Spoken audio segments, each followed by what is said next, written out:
Bayangin deh, gimana susahnya para petani, peternak, dan nelayan yang terus merugi.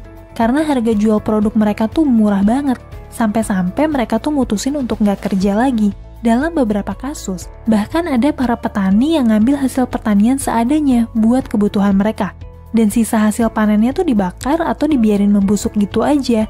Karena ongkos panen dan transportasinya tuh bisa jadi lebih mahal daripada harga jual yang udah terlalu murah. Kalau nggak ada hasil pangan yang diproduksi, ini tuh bisa memicu wabah kelaparan di berbagai tempat. Seperti yang sempat terjadi ketika Great Depression melanda Amerika tahun 1930-an. Kan udah mulai kejadian nih, harga-harga tuh udah mulai turun. Tapi apa itu berarti ekonomi lagi bagus? Enggak, justru sebaliknya. Ekonomi kita tuh lagi turun banget. Artinya apa? Harga-harga yang semakin murah ini tuh adalah tanda bahwa penghasilan masyarakat tuh semakin menurun. Dan kalau hal ini tuh nggak segera ditanggulangi, ini bisa berpotensi menjadi deflasi spiral yang sangat berbahaya.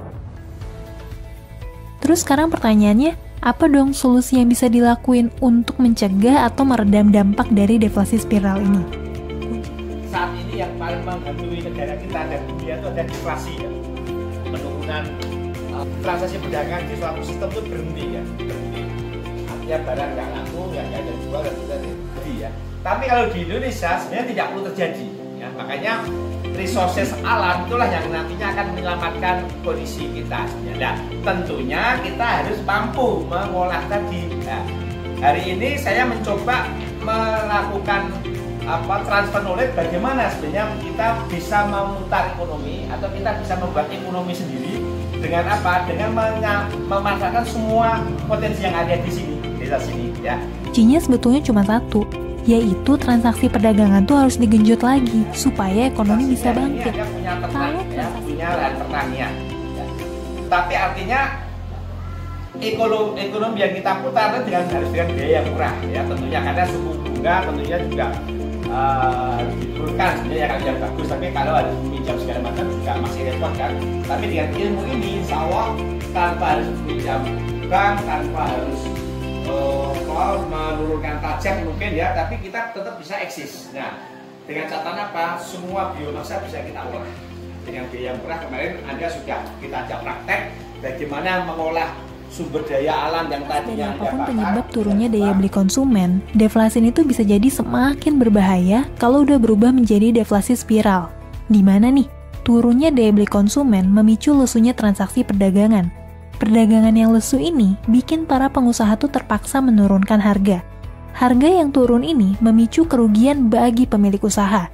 Kerugian usaha akhirnya memicu PHK massal. PHK massal ini memicu pengangguran.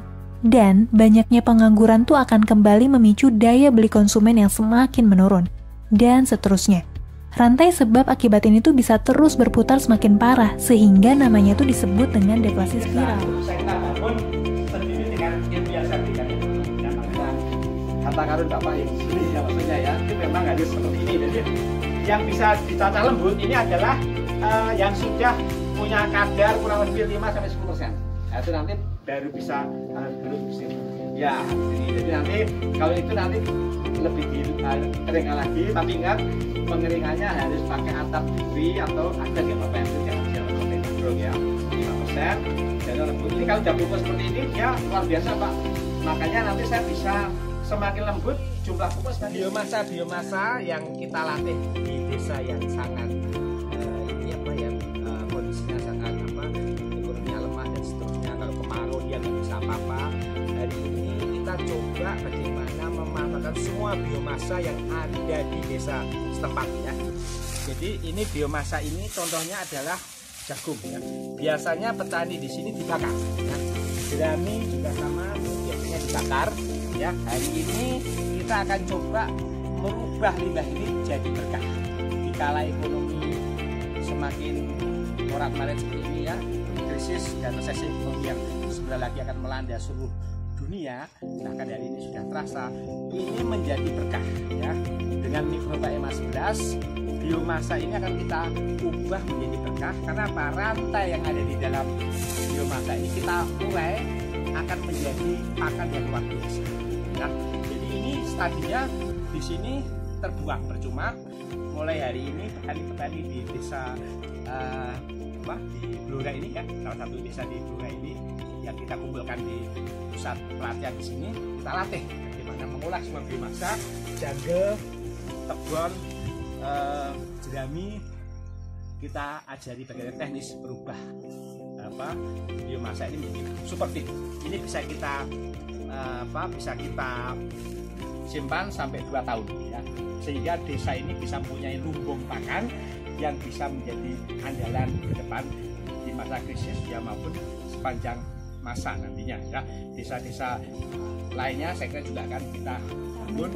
Kita sebagai masyarakat juga harus punya pengetahuan ekonomi yang baik supaya kita tuh bisa lebih cermat dalam membuat keputusan keuangan, sekaligus bisa mengawal pemerintah secara demokratis dalam membuat keputusan ekonomi yang tepat sasaran untuk bisa menanggulangi masalah ini.